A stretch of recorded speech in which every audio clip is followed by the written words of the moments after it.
آج کی سیرت طیبہ۔ ولادت سے پہلے آپ صلی اللہ علیہ وسلم کی برکات کا ظہور۔ جس طرح آفتاب سے پہلے صبح صادق کی عالمگیر روشنی پھر شفق سرخ دنیا کو طلوع آفتاب کی بشارت دیتے ہیں، اسی طرح جب آفتاب نبوت کا طلوع ہوا تو اطراف عالم میں بہت سے ایسے واقعات ظاہر کیے گئے جو آپ صلی اللہ علیہ وسلم کی تشریف آوری کی خبر دیتے تھے، جن کو محدثین و مورخین کی اصطلاح میں ارشاد کہا جاتا ہے۔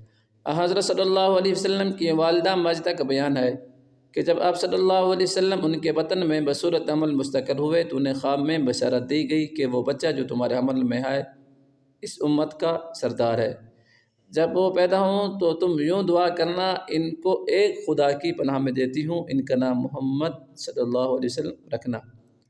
اور فرماتے ہیں کہ آپ صلی اللہ علیہ وسلم کے حمل رہنے کے بعد میں نے ایک نور دیکھا جس سے شہر بصرہ علاقہ شام کے محلات ان کے سامنے آ گئے۔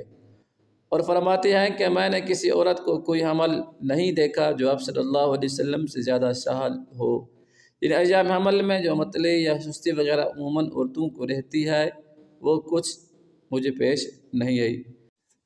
ان کے علاوہ اور بہت سے واقعات رونما ہوئے جن کی اس مختصر رسالہ میں گنجائش نہیں ہے۔